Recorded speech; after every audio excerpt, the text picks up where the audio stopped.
Seorang wanita cantik sekaligus terkenal, peristiwa pembunuhan, dan pelaku yang misterius. Kombinasi tiga hal itu tampaknya mampu menarik perhatian banyak orang, membuat mereka bertanya-tanya penasaran, sambil harap-harap cemas membayangkan siapa pelaku pembunuhnya.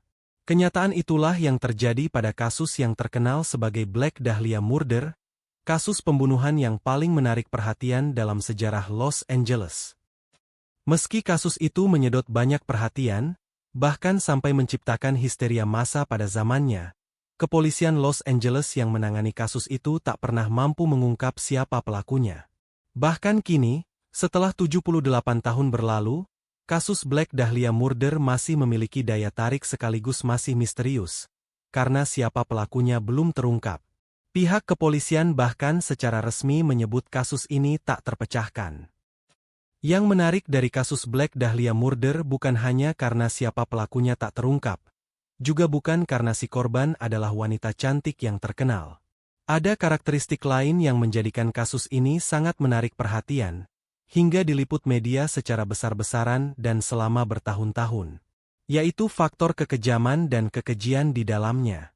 Inilah kisah serta reportasenya, dan selamat menyelami dunia misteri.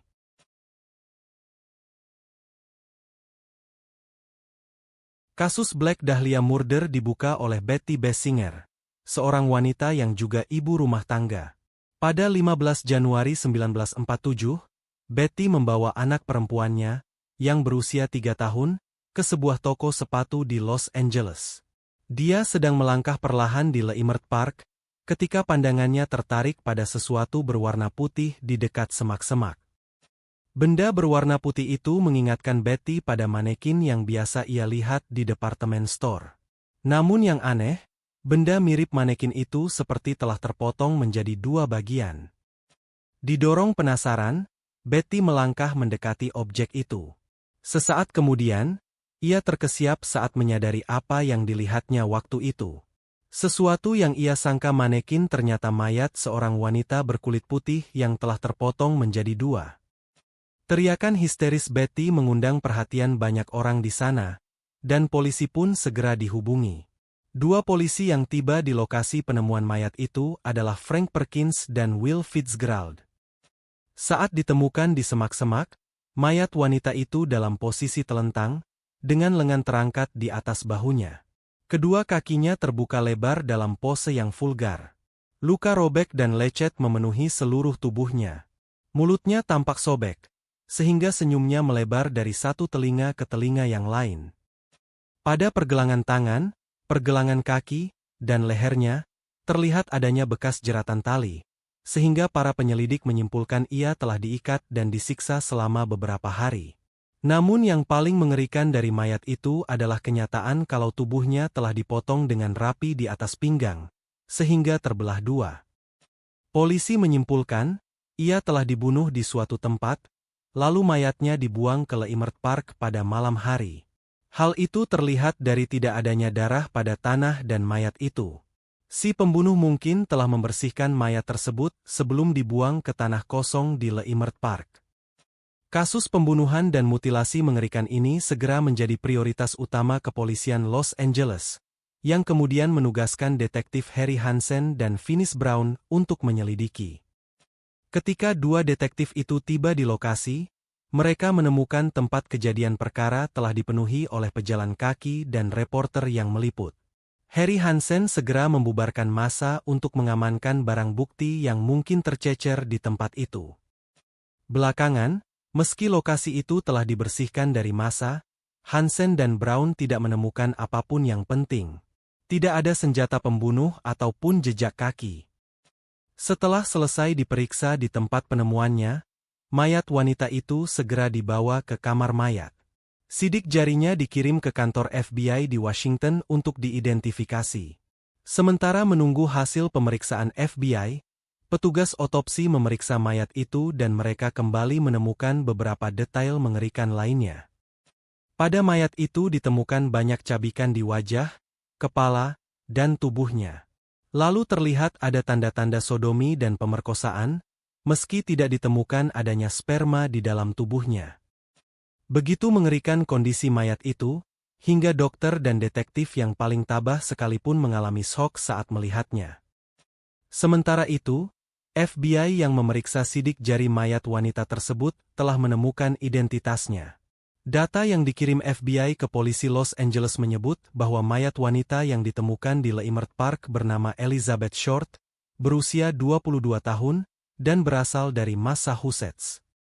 Setelah identitas korban diketahui, para detektif segera mengerahkan upaya untuk menggali informasi mengenai perempuan itu, supaya dapat menemukan petunjuk yang mungkin bisa mengarah pada sang pembunuh.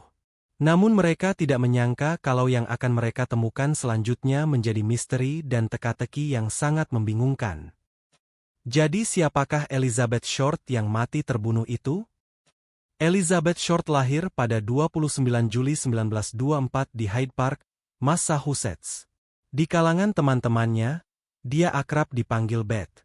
Sebagai wanita muda yang memiliki penampilan menawan, Elizabeth punya cita-cita menjadi artis terkenal. Maka dia pun lalu meninggalkan Massachusetts dan pindah ke Hollywood untuk mengejar karir di bidang perfilman. Di lingkungan Hollywood, Elizabeth dikenal sebagai perempuan yang supel, mudah bergaul, dan memiliki banyak kenalan. Wajahnya yang cantik membuatnya sering menarik perhatian para pria, meski wanita cantik di Hollywood sudah dianggap hal biasa. Di lingkungan barunya tersebut, Elizabeth berkenalan dengan banyak orang dari kalangan atas, para sosialita, produser, sesama artis, dan lain-lain. Salah satu pria yang kemudian jadi teman baiknya adalah Mark Hansen, seorang pemilik klub malam dan teater. Setelah mereka berteman akrab, Hansen mengajak Elizabeth untuk pindah ke rumahnya, bersama sejumlah artis lain. Rumah Hansen memang kerap jadi tempat mondok artis-artis Hollywood, dan mereka jadi penghibur tamu-tamu yang datang ke klub Hansen. Elizabeth menyetujui tawaran Hansen, dan segera setelah itu dia jadi bagian yang tetap dalam kelompok Hansen. Kondisi itu cukup menguntungkan baginya, karena dari sana ia bisa menghasilkan uang sambil menunggu karirnya di dunia film mulai berkembang. Pada masa itu, ada film terkenal berjudul The Blue Dahlia, yang diperankan Veronica Lake dan Alan Ladd. Karena film populer tersebut, teman-teman Elizabeth mulai memanggilnya dengan sebutan Black Dahlia, karena Elizabeth memiliki rambut hitam dan suka mengenakan pakaian hitam. Ketika seorang wanita cantik yang populer di kalangan Hollywood ditemukan terbunuh dengan kejam, berita mengenainya langsung luas beredar. Berita itu tidak hanya menarik perhatian masyarakat Los Angeles, tapi juga masyarakat Amerika secara luas. Media-media di Amerika waktu itu terus memberitakan kematian Elizabeth Short. Segera setelah itu, muncul sekitar 60 pria dan wanita yang mengaku sebagai pembunuh Elizabeth. Namun pengakuan-pengakuan itu tidak disertai bukti yang bisa diverifikasi oleh pihak kepolisian, sehingga semua pengakuan itu pun dianggap hanya usaha mencari sensasi, atau berharap populer dan mendapat liputan media. Pada masa itu, kasus pembunuhan Black Dahlia adalah kasus penyelidikan kriminal terbesar yang pernah dilakukan kepolisian Los Angeles, sejak kasus pembunuhan Marion Parker yang terjadi pada 1927. Karena besarnya skala penyelidikan, kepolisian Los Angeles mendapatkan bantuan ratusan petugas dari badan lainnya. Beberapa hari setelah penemuan mayat Elizabeth, polisi mendapat kiriman sebuah paket misterius, yang mungkin berasal dari sang pembunuh.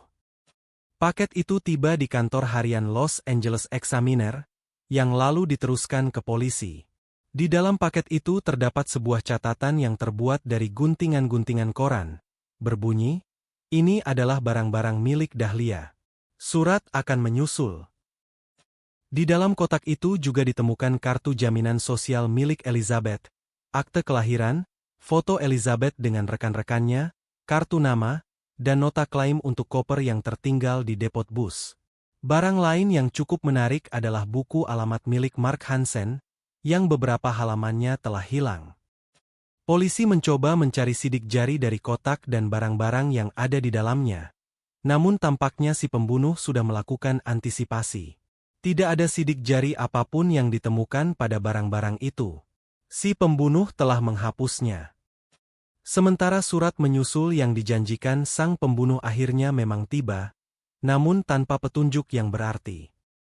Uraian kasus ini masih panjang dan semakin menarik. Namun karena durasi video ini sudah cukup panjang, kita akan melanjutkannya di video berikutnya. Jangan lupa like, komen, share dan subscribe, agar tidak ketinggalan kisah-kisah misteri lain di channel ini. Sampai jumpa di kisah berikutnya.